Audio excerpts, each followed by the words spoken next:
You can use any one of those three. Got The it. reason that there's three is because if you're connected to this port and all of a sudden you get a big clock that's stuck right inside here and you can't Right. get it out, Right. you can always take this line off and move it to the next one. Got you. Just make sure that whatever one of these three ports is not being used, Yeah. you want to make sure it's capped off.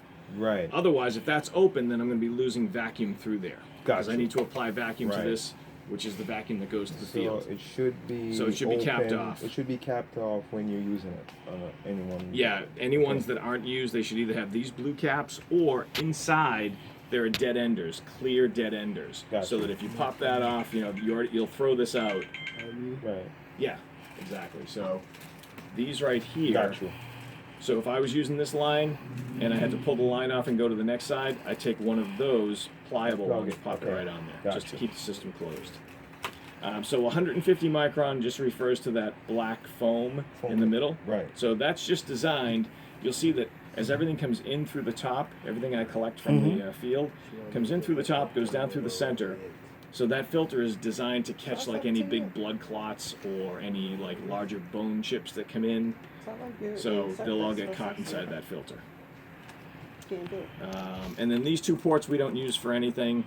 And this is just a vacuum release port that Right. you don't have to worry So about. these two never. Never use them. Okay. All right. So the most important thing on the ball is these three, that one, and this one. Yep. And then Okay. this will connect to our red line, which I'll show you in a Gotcha. second. All So right. when you put this out, you want to line this up so that your three ports line up with these three lines. Got you. Okay. Okay. Now also connected to this arm, right, this ring, this is a sensor, and this sensor is looking at how much volume is inside the reservoir. Right.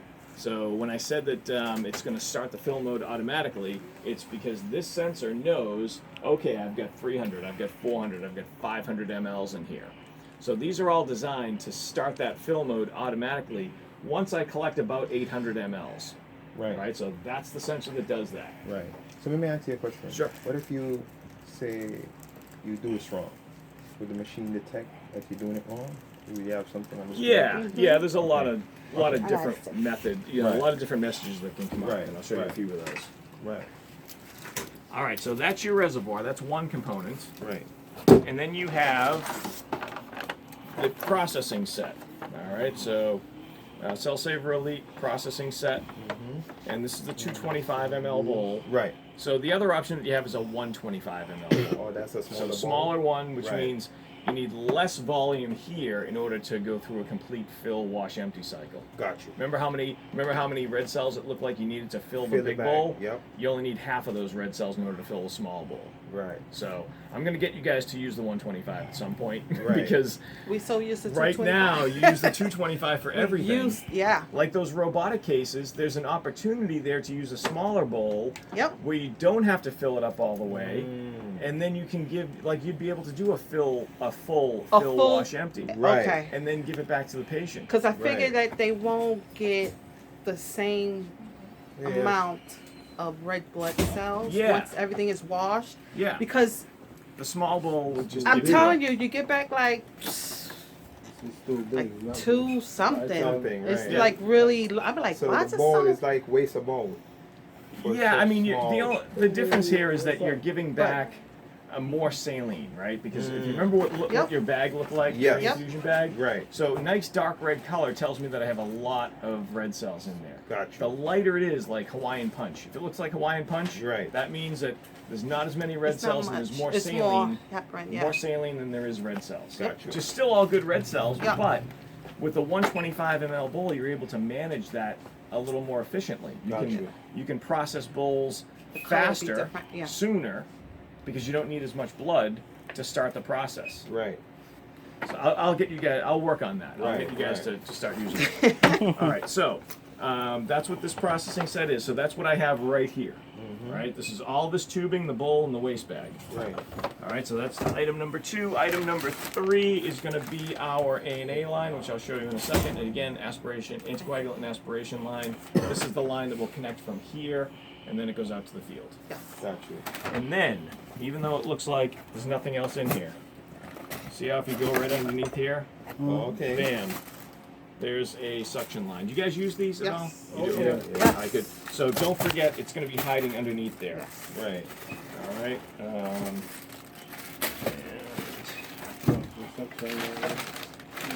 Suction goes on the yellow port, right? Yeah. It's color coded yellow. So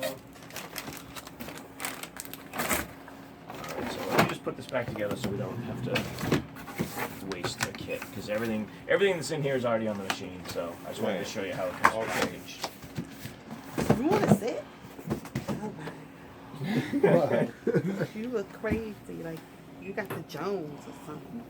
What is that? That's the Jones. All right. So when you take it out of the package, this line will be all coiled up. So Right. the best way to do this is just grab that whole coil right out of the package, take the coil, and lay that right here. Right. And then just take the bowl, and you want to open up the arm like this. Open up the cover all the way, and open up the arm. And just lay the bowl into the centrifuge first. And I like to start with the waste bag and then work my way back. Right. So, the waste bag has 5 holes on the top. We're going to use the 3 center holes Right. and connect that to the 3 pins on the side. Okay. Right? Okay. The 3 center one. So the two end one leave blank. Leave them blank. Right.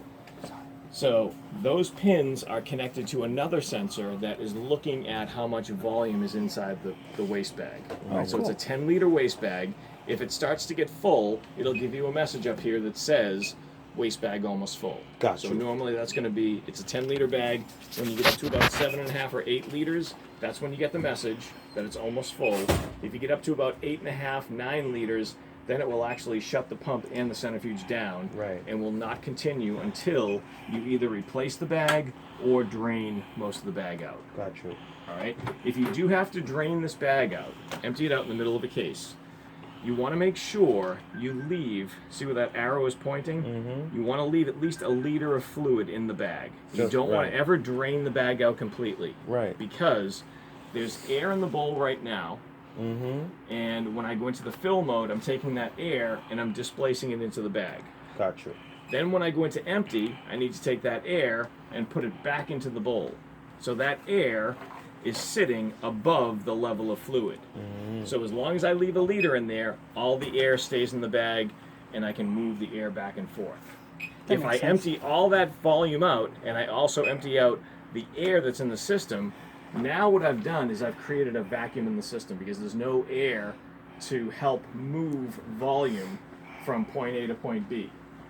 So can you use that's the only fluid under there that goes with the cell saver. Can we use another one for like a different type of procedure? Like for instance this morning? Alright, it wouldn't go As- together with You're talking about the wash. the wash. The wash. Yeah. Yeah, so the That's wash. the only wash fluid. That's the only Yeah, it's the fluid only we one. use. Only one. Okay. Yeah, and that's It's just got the right Doesn't matter the case. label. Yeah. yeah, and very important to know that it's all you're only gonna wash with normal saline. Normal You're saline. not gonna wash with lactated ringers. You're not gonna wash with Eli, Normasol. What's that? Normasol. Normal Yeah, salt, Normasol. plasma Plasma. light. Yeah, Yeah. none of that. It's None of it. always gonna be just Normal saline. Normal saline. Got you. All right. All right. So again, just want to stress the fact if you do have to empty this out, always leave a liter in there, and you'll be good. Right. Leave it up to the leader. Otherwise, you decompress the machine. Exactly. You lose the air that's in the system, system and already. then Right. and you create a vacuum. You'll start to you might even see this line start to get sucked in like yeah. that because there's no air in the Air in system. there. Right. Gotcha.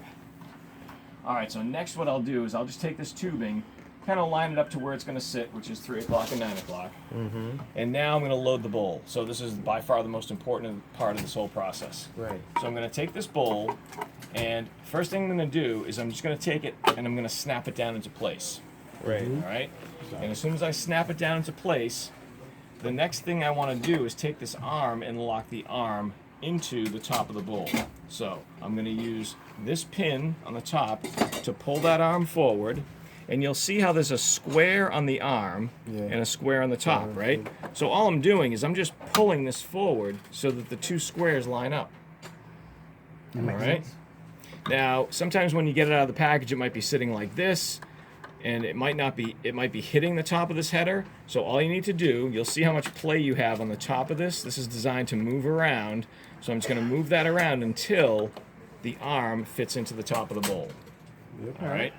And to make the process easier, I'm going to take that pin and I'm going to pull it forward. All right. I'm going to pull it towards me at the same time that I lock it down. And you have to hear that snap. And you see how I'm in the locked position now? Mm-hmm. All right, so now the arm is lined up correctly, the bowl is seated.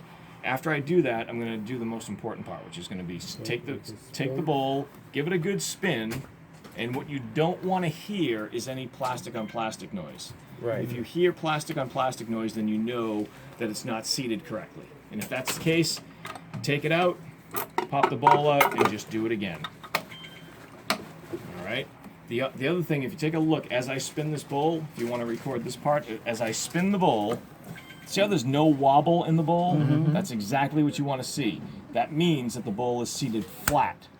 If I spun the bowl and there was wobble in there, you'd probably be getting noise at the same time, but that's just another indication that it's not in there correctly. Got you. All right? And then what I'm going to do is I'm going to take this tubing and I'm going to install it into this block. All right, so this block is called the effluent line sensor. All right, so the reason I'm telling you effluent line sensor is that if you ever see a message on the screen that says effluent line, I mean, it's not sitting, whatever, not sitting it's always properly. referring to that block. Okay. All right, so the best way to do this, and this is a little particular about how it likes to have the tubing installed. As silly as this sounds, this is incorrect. This is correct. All right, it's that particular as to how you want to put it in there. So the best way to do this is going to be to take the tubing. Tension on it. Yeah, you don't want to pull on this at all, but you just want to give yourself a little bit of slack right here. Just take the tubing, stretch it out, and then push it all the way down into that sensor. Gotcha. All right, so that's the correct way to do it. So this being taught is important.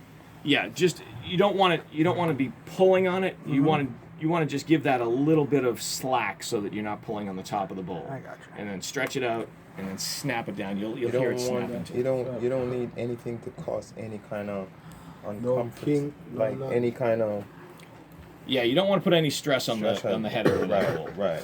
Cause the bowl is where it's it's like the brain of the machine, right? Yep. Gotcha. All right, so I'll just take this tubing and I'm just going to follow it around. And the next piece that I'm going to install is going to be the manifold. So this is the valve manifold piece. So I'll open up my valve door. This is the valve door and this is the pump platen. All right. So what I'll do here, you can see that it can only go in one way. You can't do this backwards. There's no way to do it any other way than this. So the best way to do it is to take the loop that goes through the pump. I'm going to put that through the loop first. And as soon as I pull up on it, everything just kind of snaps right down into place. So then what I'll do is I want to take each one of these tubings and pull them through the channel so that they're all fully seated inside that channel, just like that. All right, and then I'm going to start in the unlock position, and you'll see that as I'm closing this, these three tabs are going to come down and put pressure on that tubing, and that will actually include all three of those lines. Right. So I'll start in the unlock position. I'm going to push down pretty hard, and then I'm going to turn to the lock position. Right. Then I'm going to take this pump platen. I'm going to close that all the way. This tubing will be loaded the same way this tubing was loaded. Just take it, stretch it out, and push it all the way down into the air sensor. So this air sensor is what's going to tell you, for instance, that your saline bag is empty. Right. Okay? Okay. Once all this is in place, then I can close the big cover down.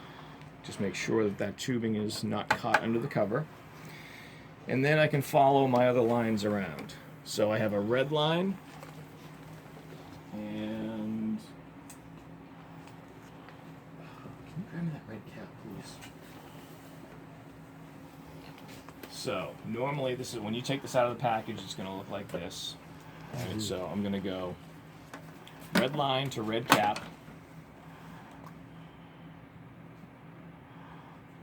All right, and just make sure that this is a nice tight fit.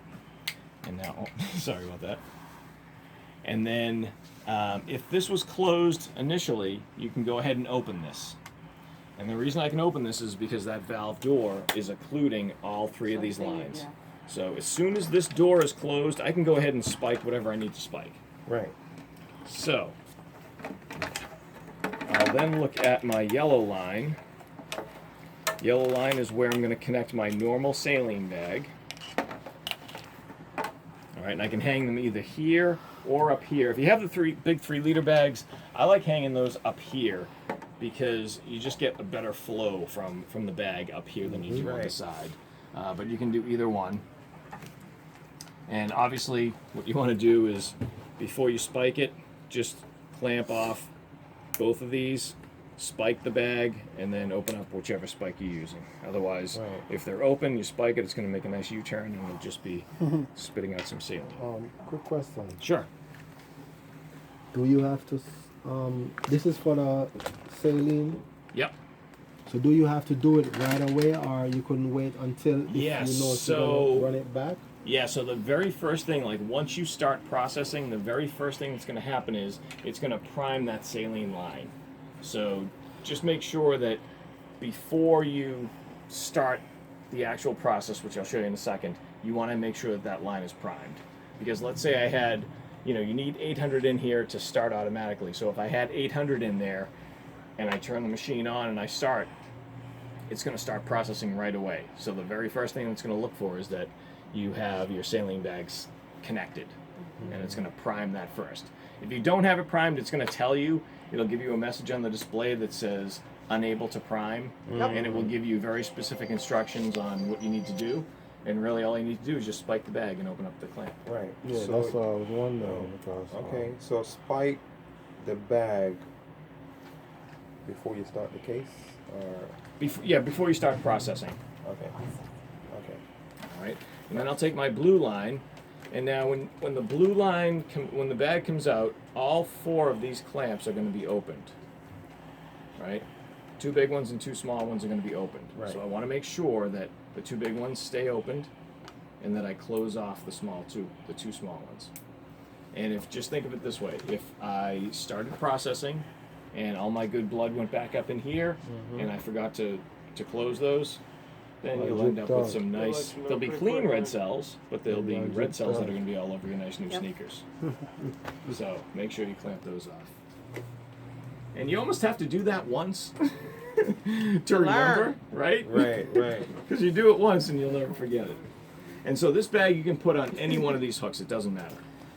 I'm just going to put it back here to get it out of the way. All right. All right, that's the setup. Does that all make sense? All the different sensors Yeah. making sense? Yeah. What's this one? All right. So this one is this is connected to 2 drain ports on the inside of the centrifuge. So worst case scenario, if you had a bowl break or a leak inside the centrifuge, what's going to happen is it'll go down, it'll drain through the centrifuge, and then eventually come down into this bag. Okay. That's like a backup. Yeah, so this is just a biohazard bag just to catch anything that may spill inside the centrifuge. So that actually comes with the sausage already? Yeah, Okay. and those are replaceable too. So if you had a spill, what you would Right. do is you would just take like easiest way to clean a spill is to take like a big 60 cc syringe, fill it up with like warm soapy water or Right. sterile water, and then just spray it all the way down around Bowl? that centrifuge. Right. And as you spray around it, you'll see that it'll come out into this bag. Right. So you do it 3 or 4 times, and you'll start to see that line get clear. Got you. And what's key here is do it right away. Don't let the machine sit there for a few hours or overnight. Right. If blood gets down into the bearings underneath here, Yeah. game over, man. So you can do it within a spin cycle? No, it won't No. allow you to. Okay. Usually if you blow out a bulb, we'll take it to time. Okay. Yeah. But rinsing it out is paramount immediately, because if the blood sits in underneath that centrifuge overnight, the blood gets into the bearings of the centrifuge, and then it seizes up that motor. So Gotcha. just rinse it out as quickly as you can, and do a good rinse job on it. When you think it's done, do it again. Do it again. Gotcha. All right. I'm glad I asked. Yeah. Right. Good question. Yeah. All right, so what I'll do is I'll take this out and let you guys set it up so you can get a feel for it.